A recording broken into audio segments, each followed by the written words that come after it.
Hey guys, Drifter here, welcome to Black Ops 3 In Depth. In today's episode, we're going to be going over some Recon Sight tips, and I'm generally going to be encouraging you to use this site because it's kind of secretly awesome. I have completed all of my specialist and weapon in-depths, so now I can go back to making the classes that I like to play with, and while I was building things, I almost kind of sort of forgot that I actually liked the Recon Sight in this game, played around with it, unlocked some new variants, and I learned something new that I think you're going to find to be fun.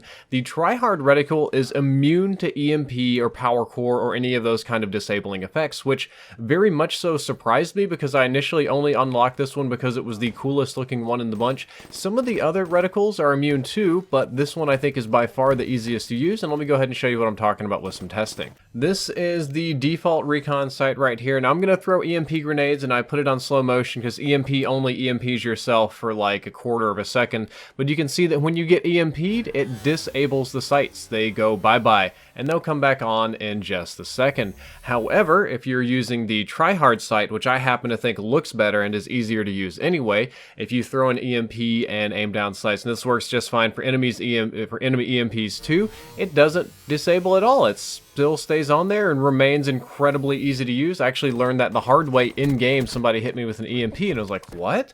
The sight doesn't disappear? That's incredibly valuable. I know in public matches people aren't throwing a ton of EMPs, but if you play competitive, or if you're playing arena, or if you're doing, GBs or whatever, this could be extremely valuable. Pro players out there, the handful of you that do watch these in-depth episodes, a Recon Sight's kind of niche. I know it's probably not as great as an ELO for a lot of your situations, but if you're playing a game mode where you're going to get hit by a lot of EMP grenades, running the Tryhard Reticle can be super, super useful. Although unfortunately you do have to get 500 kills to unlock it, but it's available from the get-go in Create a Class if you're doing custom matches. The next cool thing about the Recon Sight we talked about in its own in-depth episode, so I won't hark on it too much, but I will have some testing this time, and that's the fact that it increases center speed by 5%, or the speed at which your reticle returns to center after shooting, which is essentially the same as getting 5% less recoil. This is significantly more effective than it has been in previous Call of Duty games. It's more effective than the Black Ops 2 foregrip, but it's still just below that noticeable threshold. I don't think many of you are going to notice 5% less recoil. It's not the biggest buff, it's not the hugest buff, but it is there and it does exist, and if I'm not mistaken, I think off the top of my head here, a grip is like 10 or 15%. So if you have a situation where you're running, a few too many attachments and you need more tacticals, you need more perks or whatever, you can actually sacrifice the grip for the Recon Sight and you still get your optical attachment and you get a bit less recoil. Not as much as the grip, mind you, but it is quite nice, but let's talk about the testing.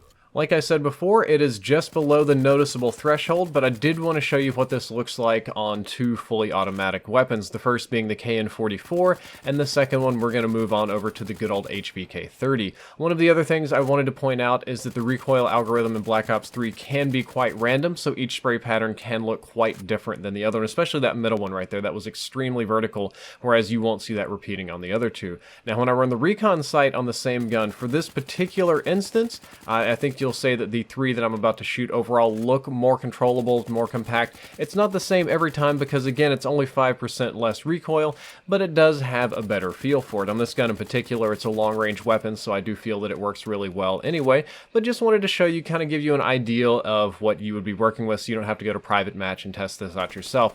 The good old HVK-30, which has better handling properties, actually has pretty good recoil for the most part. I like the iron sights, even though they're not really my style, but I think that rocking this one with the Recon isn't half bad. ICR is probably a little bit better, but ICR is so accurate I didn't think that it was very good for testing, so I decided to pick a gun that kicks slightly more. You can see with the Recon Sight, the recoil on the HVK-30, still not perfect, but pretty reasonable. The first one was actually worse. Like I said, it can be random. That one, not so bad at all. And the one at the very end, again, not so bad. Actually pretty tight on that one, kind of scary in a way. Just wanted to give you a visual approximation of what we're working with here, and so that you know exactly what the effect is. Overall, I feel that the Recon Sight is criminally underused. It can be extremely effective on some weapons and some classes, and especially for more conservative playstyles. If you don't like to rush, this sight is fantastic for you. It allows you to pick off people at long ranges, increases your center speed and thus your recoil, and it'll also make you immune to EMPs if you run the proper sight, so you might not be able to get grenaded out as easily. Very, very nice. Of course, it's terrible on submachine guns. Of course, it's terrible on weapons that have low accuracy to begin with, because with the additional zoom, it may be more difficult to track your targets. However, there's a subset of weapons I feel that it performs extremely strong on. Number one is the 48 Dredge. It works pretty well on the 48 Dredge. I think it's extremely good on the M8A7 and KN44 and can be good on the BRM as well. I tried it on some other weapons. ICR I don't feel it's necessary on, but it can be fine.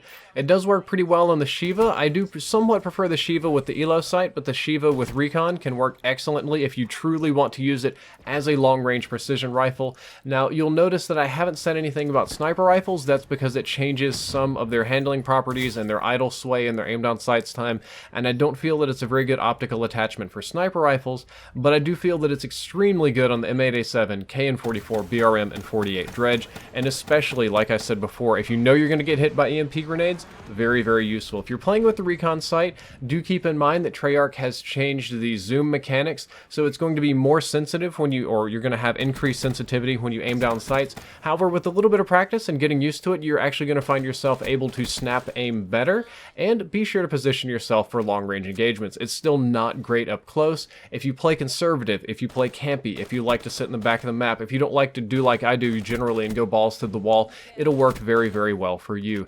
Guys, that's all for this episode of In Depth. I hope that you enjoyed it, and I hope you learned something useful. If you did, don't forget to like, favorite, and subscribe. The previous episode was on the Ask Drifter app, and the next episode I gotta keep top secret for now. Drifter out.